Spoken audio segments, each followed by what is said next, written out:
வணக்கம். பேச்சு சமையலேருந்து அழகா பேசுகிறேன். இந்த வீடியோ கடைசி ஸ்கிப் பண்ணாமல் பாருங்கள். இன்றைக்கி பாரம்பரியமான பூந்தி லட்டு செய்ய போகிறோம். வீடியோக்குள்ளே போகிறதுக்கு முன்னால் ஃபஸ்ட்டு முதல் முறையாக அந்த வீடியோவை பார்க்குறவங்களா இருந்தால் பேச்சு சமையலை சப்ஸ்கிரைப் பண்ணி வச்சுங்க. பக்கத்தில் உள்ள பெல் பட்டனை கிளிக் பண்ணிடுங்க. நான் போகிற வீடியோ உடனுக்குடன் நோட்டிஃபிகேஷனை வந்து கிடைக்கும். வாங்க வீடியோக்குள்ளே போகலாம். ஃபஸ்ட்டு 1/4 கிலோ கடலை மாவு எடுத்துருக்கோம். இந்த அளவுக்கு ஆப்பச்சோடா போட்டுக்கலாம். இப்போ தேவையான கொஞ்சம் தண்ணி ஊற்றி கரைக்கலாம். கட்டி இல்லாமல் கரைக்கணும். கட்டி இல்லாமல் கரைச்சாச்சு. இப்போ அதை எடுத்துடலாம். குழிக்கரண்டி எடுத்துக்கலாம். தோசைமா பதத்துக்கு இருக்குது பாருங்கள். இந்த அளவு இருந்தால் போதும். இப்போ அது இருக்கட்டும். அதில் ஒரு சட்டி வச்சு எண்ணெய் ஊற்றியிருக்கேன். காஞ்சிருச்சான்னு பார்க்கலாம். காஞ்சிருக்கு. இந்த மாதிரி பூந்தி கரண்டி எடுத்திருக்கேன். இப்போ இதில் வச்சு மாவு ஊற்றணும். இப்போ ஊற்றலாம்.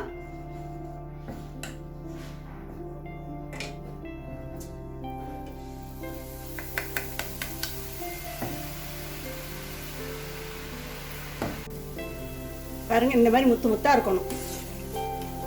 அப்போதே லட்டு நல்லா இருக்கும். இப்போ எடுத்துடலாம். 3/4 வேக்காடு இருக்கணும். ஃபுல்லாக வாங்கக்கூடாது, காலும் நல்லா இருக்காது. 3/4 வேக்காடு இருந்துச்சுன்னா நல்லா இருக்கும்.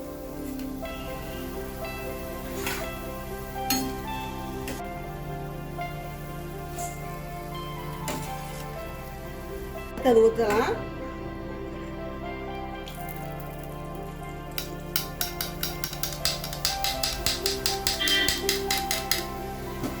அதை எடுத்துடலாம். பாருங்க, முத்து முத்தா இருக்கு பாருங்க. இந்த மாதிரி இருக்கணும். எல்லா மாவையும் இதே போல் எடுத்துடலாம்.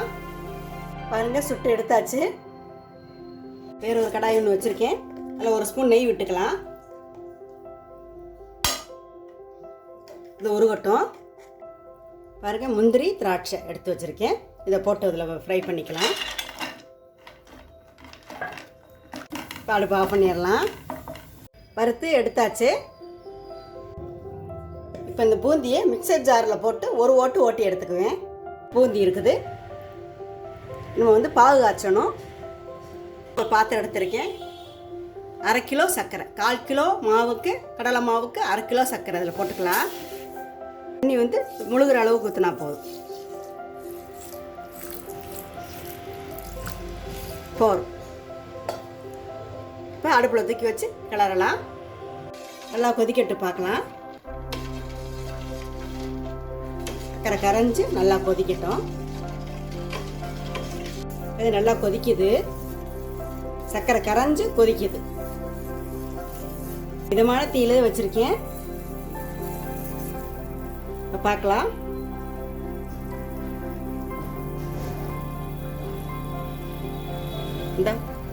இந்த உடையுது பாருங்க.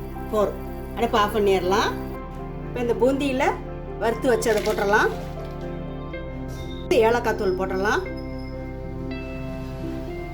பச்சைக்கல் போடுறோம் பாருங்க. ஒரு பிஞ்சு தான் போட்டாச்சு. பாக தூக்கி அதில் ஊற்றிடலாம்.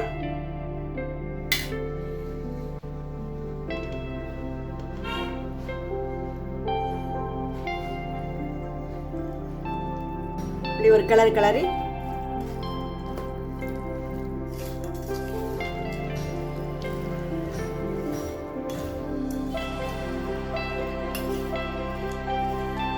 இப்போ கூட இருக்கிற மாதிரி தெரியும்.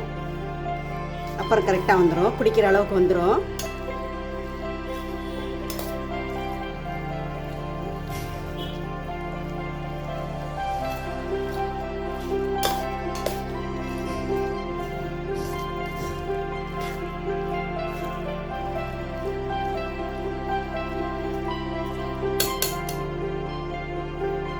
பத்து நிமிஷம் அப்படி மூடி வச்சிடலாம்.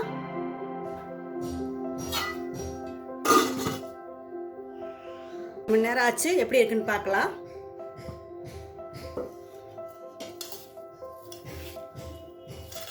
நல்லா அந்த பாகு இந்த பூந்தி நல்லா எல்லாம் உறிஞ்சி எடுத்துருச்சு. இப்போ லட்டு பிடிக்கிற அளவுக்கு இருக்குது. இப்போ லட்டு பிடிக்கலாம்.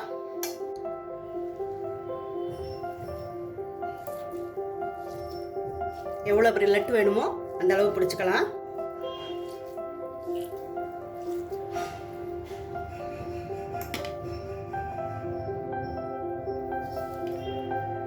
பாருங்க, சூப்பரான லட்டு. இதே மாதிரி எல்லாத்தையும் பிடிச்சி வச்சிடலாம்.